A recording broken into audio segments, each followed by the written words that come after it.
Et nous enchaînons tout de suite avec Enjeu patrimoine, un enjeu patrimoine où nous allons nous poser une question en matière de pédagogie financière. Comment bien se former et surtout comment former les générations futures à la gestion de son patrimoine ou de manière plus générale au sujet financier. Pour en parler, nous avons le plaisir de recevoir sur le plateau de Smart Patrimoine Éric Pinon. Bonjour Éric Pinon. Bonjour. Bienvenue sur le plateau de Smart Patrimoine. Vous êtes président d'honneur de l'AFG, l'Association française de la gestion financière. Le sujet de la pédagogie financière, c'est un de vos sujets de prédilection. On en a déjà parlé plusieurs fois dans cette émission.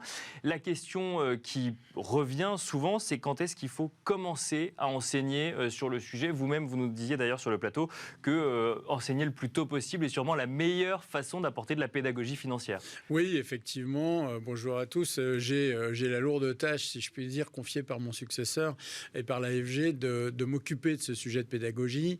La question qui est la nôtre, c'est comment faire pour que les gens comprennent que cette éducation financière, que cette pédagogie financière sera leur avenir de demain. Alors c'est valable et sur l'argent qu'ils ont, bien entendu, et également peut-être sur la formation qu'ils reçoivent.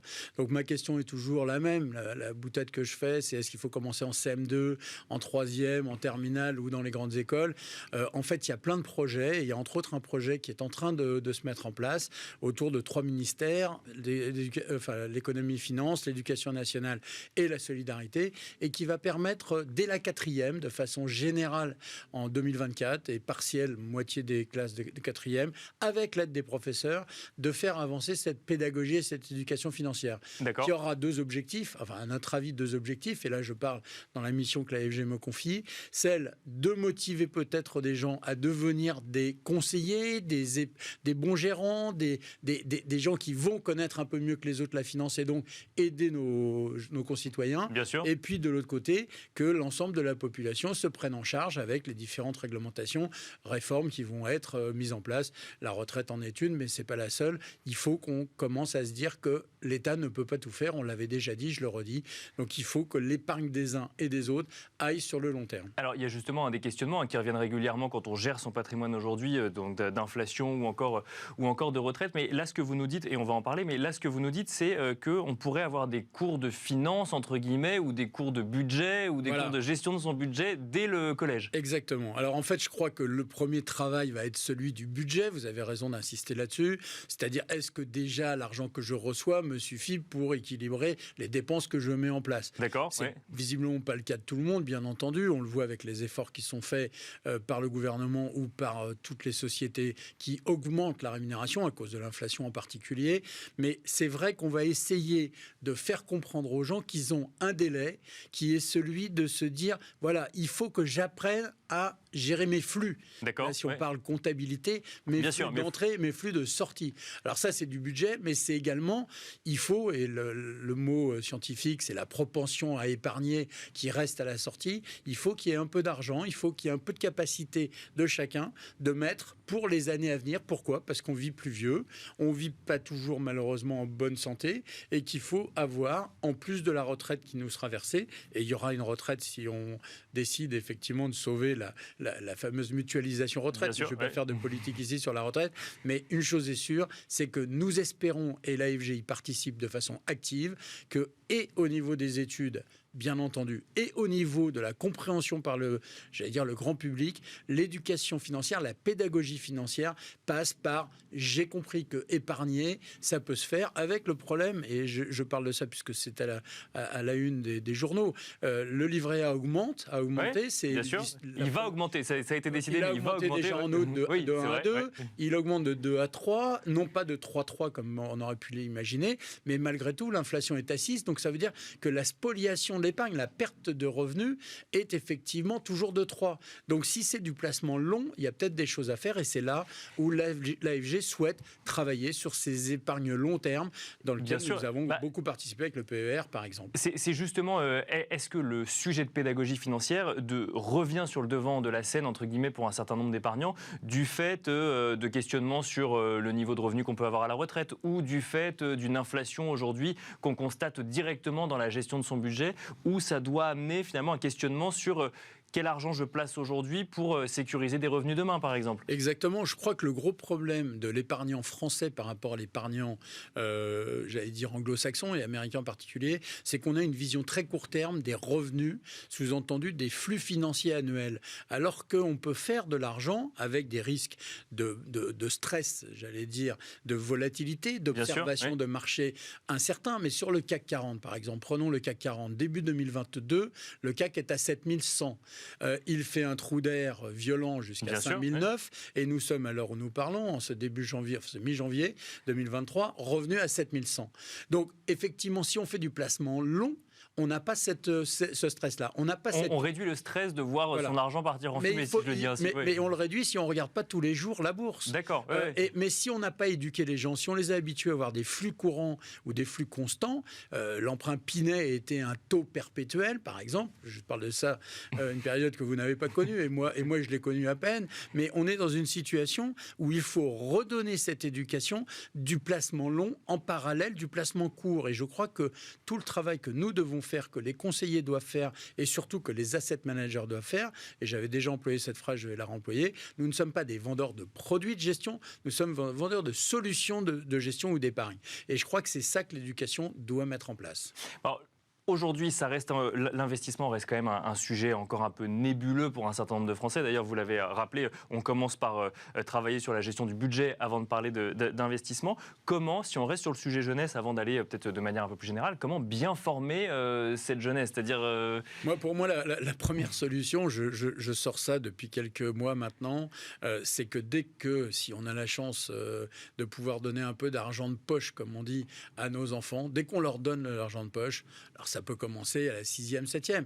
Lors de la réunion que j'ai eue vendredi à la Banque de France, nous apprenions de la part des banques que la moyenne des enfants qui utilisent des comptes pour payer des choses, la moyenne d'âge, c'est dès 10 ans. Alors certes, avec l'argent de leurs parents ou des comptes parallèles, mais ça veut dire qu'à 10 ans, ils sont déjà sur les sites, ils sont déjà à dépenser de l'argent. Donc, habituons dès la première âge. Alors, 10 ans, c'est très jeune, mais en tout état de cause, et c'est ça le projet qui est en train d'être mis en place, dès la 4e... Réunion à la Banque de France, et vous parlez du projet qui est ce fameux comité stratégique d'éducation budgétaire et financière qui déboucherait notamment sur l'enseignement en 4e, comme vous nous le disiez tout à l'heure. Exactement, sur l'enseignement en 4e, sur l'enseignement également dans le cadre du SNU, du Service National Universel, qui fera que nous allons tous collectivement essayer de prendre la génération qui vient pour l'amener à effectivement mieux comprendre, mieux connaître et mieux gérer et son budget d'un côté et peut-être commencer à se dire à un certain âge, si je dois donner un âge,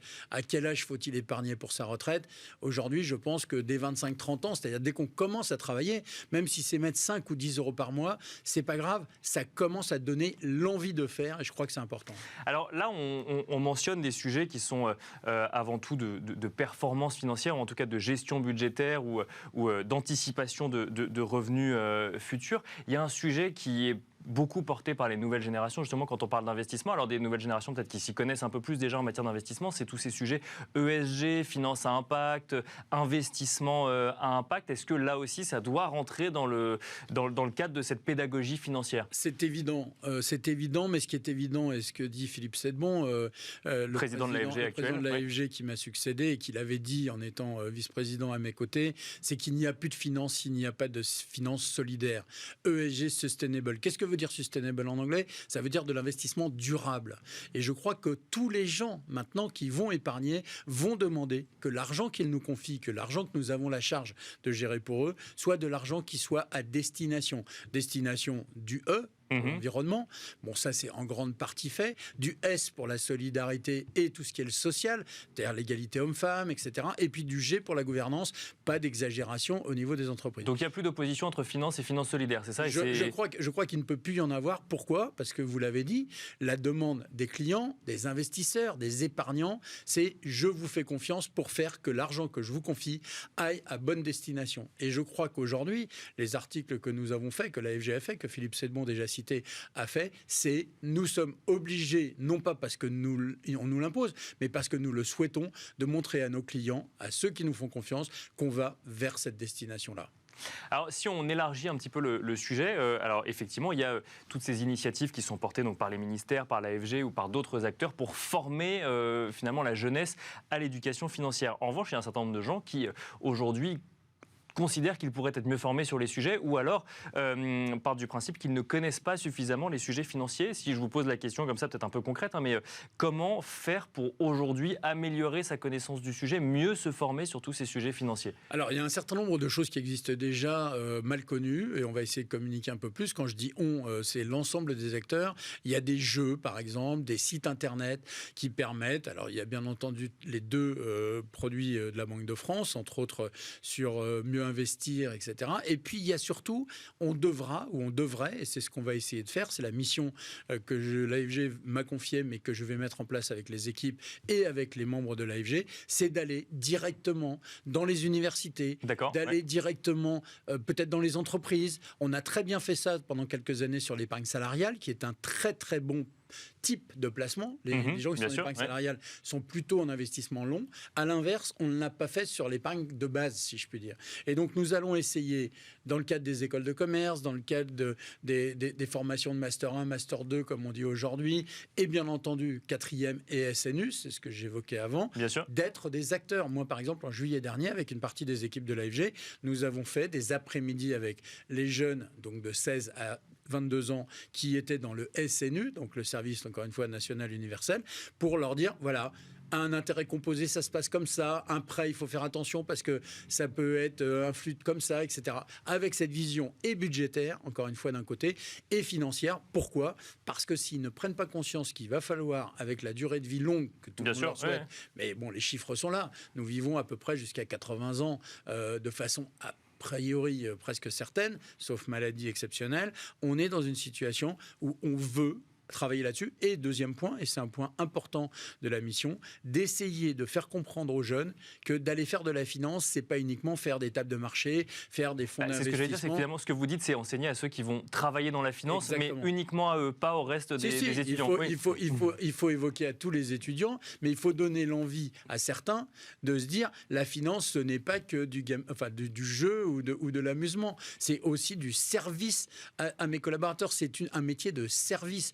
Et ce métier de service, je crois qu'il est mal compris aujourd'hui, soit parce qu'on considère, et les présidents de la République ou un président de la République récent avait dit que la finance, c'était son ennemi. Donc effectivement, nous ne sommes pas des financiers sans responsabilité, nous sommes des gens avec des actifs qu'on nous confie et il faut qu'on travaille là-dessus. Et j'espère que toute cette éducation à tous les niveaux donnera deux choses, c'est ce que vous dites. Un, le goût à ce métier pour certains qui ne semblent pas s'y intéresser beaucoup. Et deux, le goût à tout le monde de comprendre l'intérêt et la finalité de l'opération.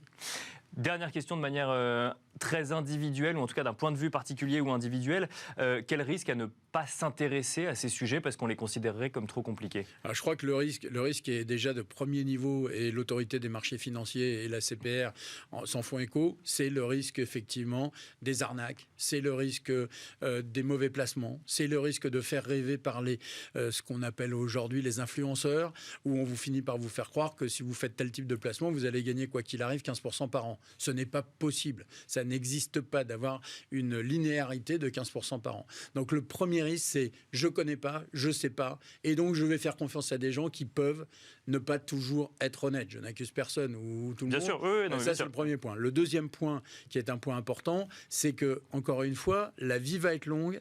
La durée de vie aujourd'hui va être de 20 ans, enfin entre 0 et 20 ans, vous êtes à la charge de vos parents ou de la société. De 20 à 60 et quelques années, on verra le chiffre, vous êtes en train de travailler. Et de 60 et quelques années jusqu'à votre décès, donc pendant presque 20 ans, vous aurez à vous prendre en charge. Et si vous ne faites pas attention à l'épargne, si vous ne faites pas attention aux flux financiers, vous aurez de mauvaises surprises et vous aurez une fin de vie qui peut être beaucoup plus compliquée que d'aucuns le croient, avec effectivement des coûts qui n'auront pas été prévus ou en tout état de cause anticipés.